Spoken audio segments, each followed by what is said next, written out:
It was 1971. An American Airlines flight had just taken off. Just minutes into the flight, a passenger sitting in the last row called a flight attendant over to him and handed her a note with a smile. The note had just a few words written on it, words that shook the entire United States. Who was this passenger? And even after all these years, why has not the FBI been able to find him, dead or alive? Not only have they failed to find him, but America's most powerful intelligence agencies haven't been able to gather even the slightest lead on him in over 50 years. This mysterious story begins on November 24, 1971, at Portland Airport.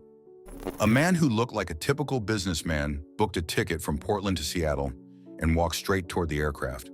Back then in the US, there was no security screening at all, no baggage checks, and no ID verification. The flight was a Boeing 727 operated by Northwest Orient Airlines. It was a short flight, just 45 minutes from Portland to Seattle. Wearing sunglasses and carrying a briefcase, this man boarded the plane and took a seat in the very last row. He ordered a drink and lit a cigarette. Everything seemed normal. After all, smoking was still allowed on flights back in the 70s.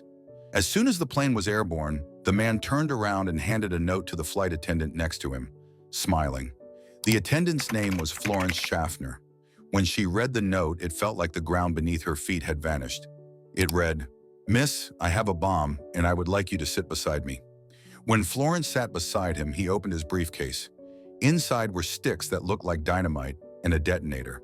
The plane had just been hijacked. This man, soon to be known as D.B. Cooper, had three specific demands: $200,000 in cash before 5 p.m., 2 parachutes, and a fuel truck ready at the airport for refueling. He also indirectly warned Florence, "If there's any mistake, I'll blow up the bomb." Besides Cooper, there were 35 passengers on board who had no idea what was going on. Florence relayed Cooper's demands to the cockpit. Another flight attendant, Tina Mucklow, joined Cooper and began acting as a messenger between him and the pilots. This was the first ransom-related hijacking in American history. For that reason, the FBI and local authorities decided to comply with all of Cooper's demands. They knew he couldn't possibly get too far. The plane, which was originally supposed to land in Seattle in just 45 minutes, kept circling the airport for about 90 minutes.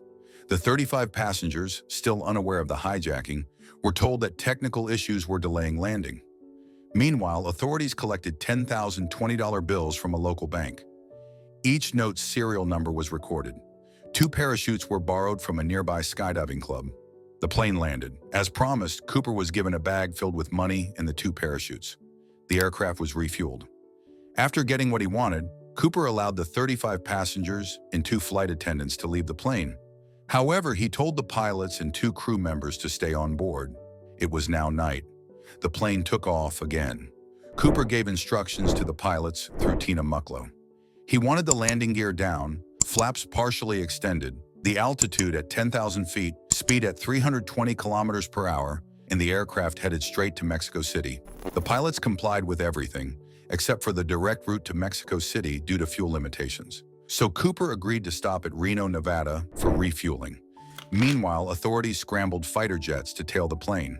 But because the plane was flying so slowly, the jets had to circle the area instead of following directly. As the plane flew into the night sky, Cooper asked Tina to go into the cockpit and close the door. When she turned around one last time, she saw him fastening something around his waist. Then he opened the aircraft's rear staircase and jumped out into the darkness. The incident has been the subject of debate for the next 50 years. The plane landed in Redmond, but no Cooper was found and no sign of the bomb was found either. Dan Cooper was never found, alive or dead. The case remained the FBI's greatest mystery. The ladder was left open, indicating that he jumped between the plane and Seattle. The FBI searched the plane for evidence, but only found a tie, cigarette butts, and a parachute that he had left behind. After interviewing the passengers, a sketch was made. The plane's autopilot was on, so it was possible to pinpoint the jump site.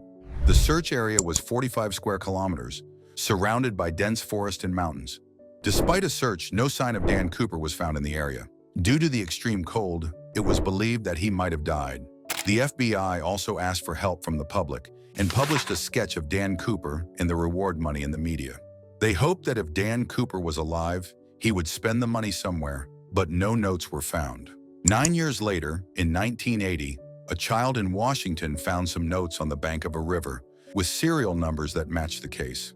This was a first step, but the money was found 27 kilometers from the scene of the accident. The FBI investigated how the money got there. The money was buried in the ground 3 years later, further complicating the case. The FBI investigated possible suspects but found no specific leads. It is also believed that Dan Cooper was a former military commander, as the parachute he used was military style and difficult to use. The FBI only has the sketch, a ticket on which he wrote his name, and a tie. The case has been shrouded in mystery for 50 years, and the FBI website has all the details. If you like the video, please hit that like button and subscribe our channel. Samix Truce for more interesting and informative content.